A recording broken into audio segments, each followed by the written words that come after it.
Ang ating Joe Evolite Duo Tandem Stroller. Fit for, yung back seat niya is newborn dahil nahihiga. Yung front seat is 6 months old. Up to 3 years old. It depends pa rin po yan sa laki, timbang ng baby po ninyo. Especially kapag medyo petit. Kung kakayanin po ng 4 to 5 years old.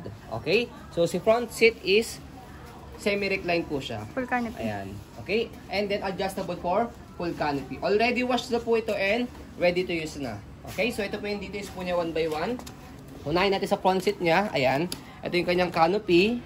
Araw. Okay? And then, yung full canopy niya, may meron siyang zipper dito. Ayan. Para kung ayaw nyo makita yung baby po ninyo. Ayan. Kapag natutulog. Ayan. Okay? So, next natin is yung kanyang upuan or higaan. Ayan. So, ito po siya. Ganyan po siya kapag nakaupo. As you can see, ang kinagandahan sa kanya is flatten po siya. Compare sa mga normal stroller is medyo naka-semi-recline siya. Kaya makakaupo na maayos yung baby nyo. Okay? So, para ma-i-adjust pa po siya for semi-recline, sa likod, may pinipress po doon. Ayan. Medyo naka-bend po siya. Okay? Sa harness po niya, sa belt lock, wala po siyang putol. Naiga pa yung konti. Ayan. Okay? Adjust pa natin kung naiga pa siya. Ayan. Okay? Kaya comfortable ang baby po ninyo rito kahit 6 months old. Dahil halos higa din po siya. Okay? And then next natin, sa pag-adjust ito, angat lang yan. So, may yung pinipress dito, tapos angat yun lang po siya. Yan. And then as you can see, meron siyang 3 butas dito para depende sa laki po ng baby po ninyo for 6 months old, toddler, and kids. Okay? And then yung kanyang front handle, press nyo lang dito, left and right side. Yan. Pag ilalagay or tatanggalin yung baby po ninyo. And then yung kanyang leg rest na tinatawag, ito po yun. Pagka naka semi-recline po siya, ayan, nakahiga yung baby po ninyo, nakaganyan. Kapag nakaupo naman po, may pinipressure dito sa ilalim, left and right. And then, para yung paa niya, nakapatong dito sa footrest. Okay? Kapag naman po iangat yung leg rest niya, taas nyo ng ganyan, wala kayong ibang pipindutin. Okay? Next natin sa kanyang back seat, ayan. So, yan yung kanyang canopy. Medyo meron lang talaga siyang light lang po, super light lang na fade. Sobrang light lang as you can see sa video. Kasi hindi siya masyado makikita dahil yung color niya is Gray. gray. Ayan. Parang denim siya, denim gray. Kaya hindi siya pangit. Ayan. As you can see naman sa video. Ganda niya. Kasi kami as a seller na maselan po, kapag nag-declare kami na pwede sa maselang seller, ay buyer, so pwede po siya. Ayan. Next natin, ganyan po siya kapag naka-adjust pa natin na nakahiga. Ayan. Okay? As you can see, mahaba pa siya. Pag newborn. Pagka toddler naman po, ayan, adjust natin. Ayan. Okay, kapag nakaupo, and then yung kanyang belt lock, harness, wala po siyang putol. Ayan. Okay, kino-combine lang po yung ganyan. Yung handle dito, pwedeng ilipat dito. Yes, apo. Sakaling newborn ng baby po ninyo, actually pag newborn, no need na front handle eh. Dahil hindi pa naman mahawak ang newborn eh. So, kailangan talaga dito for 6 months old. Yan. Okay? And then, pag laki ng baby po ninyo, mga around 1 year old, so, medyo may alam na po yan. So, pwede nyo na lipat dito sa kabila. Yan. Okay? So, next natin sa kanyang footrest. Yan. Ito. Hindi pa ka ng paa. So, as you can see naman, normal po dito yung merong, sa lahat ng stroller, merong minor scratch dito dahil talaga tiyatamaan talaga yan. If in case na pinu-fold siya. Mamaya, papakita po namin sa inyo kung paano siya i-fold. Yan yung gulong niya, hindi siya inflatable, goma siya kaya hindi siya nabubutas. Ayan. So, easy to maneuver, nag-swivel. Kung gusto nyo po naka one way lang, itong color black, baba nyo lang po siya. Angat nyo lang po siya. Yan. Ang purpose po nyo, for example, nakatulog or inaantok yung baby po ninyo, naka one way na lang po siya. Pwede nyo po siyang ihele. Okay? Next natin, yung kanyang body frame sa right side. Ayan. Black na black po siya. And then, okay na okay yung kanyang logo.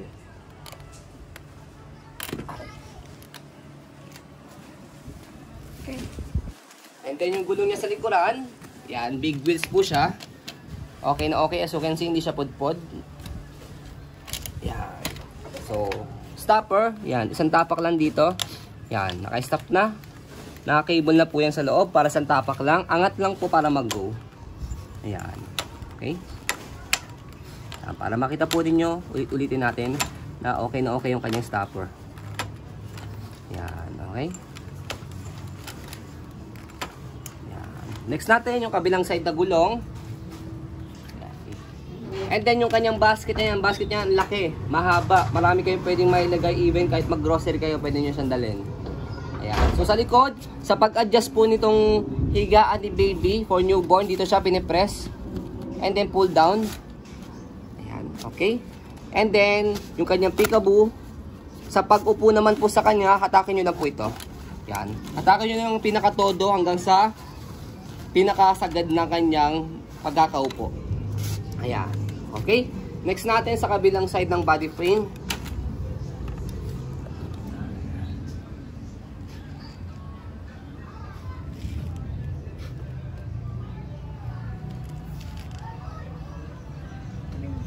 So ito sa side ito, medyo naglagay lang kami ng konting paint. Yan, para at least hindi kita yung kanyang scratch. Okay? Ano pag malayo, oh, hindi kita. So yan. Kaya kami, every time na nagbebenta kami ng mga items, especially stroller, nililinis namin yan, pinapaganda at winawash para pag binili nyo po, no hassle na po, gagamitin nyo na lang po siya. Okay? So, ayan po. Next natin yung kanyang handle. Ayan, ang ganda ng kanyang handle dahil wala siyang issue. Folding. Ayan. Okay? So, stroll muna natin para makita po ninyo na wala po siyang issue kapag ginamit. So, minsan lang kami magkaroon ng gantong stock, pero sana nga palagi magkaroon para kasi po ang bilis lang namin mabili or mabenta sa amin yung gantong stroller. Wala kasi niyan dito. Hanapin talaga sa amin yung ganito tandem. Dahil ang ganda niya, pwedeng pang newborn yung likod, pang 6 months naman po yung harapan. Tapos, hindi pa siya masyadong kabigatan. Unlike sa mga ibang twin stroller talaga, mga heavy duty. So kapag pinold siya, ganito lang, napakadali lang. Hold na natin muna yung kanyang canopy. And then sa handle, slide lang po ito and then press para lumubog. Kasi kapag hindi nyo yung slide, nakalock po yung nasa ilalim niya. Okay? So try natin slide and press. Tapos angat lang. Yan. Tapos pag nag-bend na siyang ganyan, angat nyo lang po ito.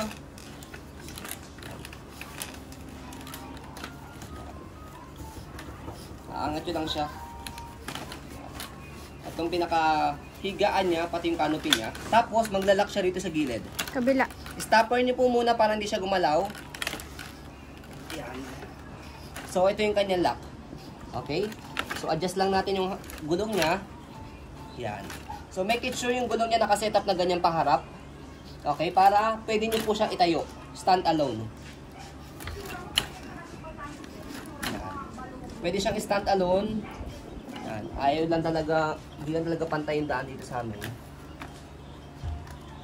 Ayan. Okay, yan. Pwede siyang stand alone. Okay? So, sa pag-open naman po, napakadali lang dahil tatanggalin nyo lang po itong lock sa gilid. So, tanggalin natin yung lock sa gilid. Ayan. Tapos, bubukan nyo lang. Pag natanggal nyo na siya, bukan nyo lang. So, yun. And then, tanggalin nyo yung stopper. Adjust nyo lang po itong canopy niya. Ayan. And then, pwede na po siyang gamitin. So, again, test na, fold natin ulit. So, yung kanyang canopy, and then yung kanyang higaan, iupo nyo lang po muna siyang ganyan, slide and press, tapos angat nyo yan. Angat nyo yung likuran, tapos mag-bend naman siyang ganyan. Okay? Tapos, compress nyo lang to. Kahit bitawan nyo na yung handle, compress nyo lang siya. Yan. And then, makikita nyo naman, mag-automatic lock siya dito sa gilid. Ayan. Okay? So, sa pag-open, gano'n lang din, tanggalin lang tong lock sa gilid ulit, tapos buka. Kaya no hassle siya i-open, saka i-fold. So, ayun po. As you can see, very details po kami sa po pag-video. Kasi kami siya policy, no refund, do exchange, what you see is what you get. So, ayun po, maraming salamat. Have a nice day and God bless po.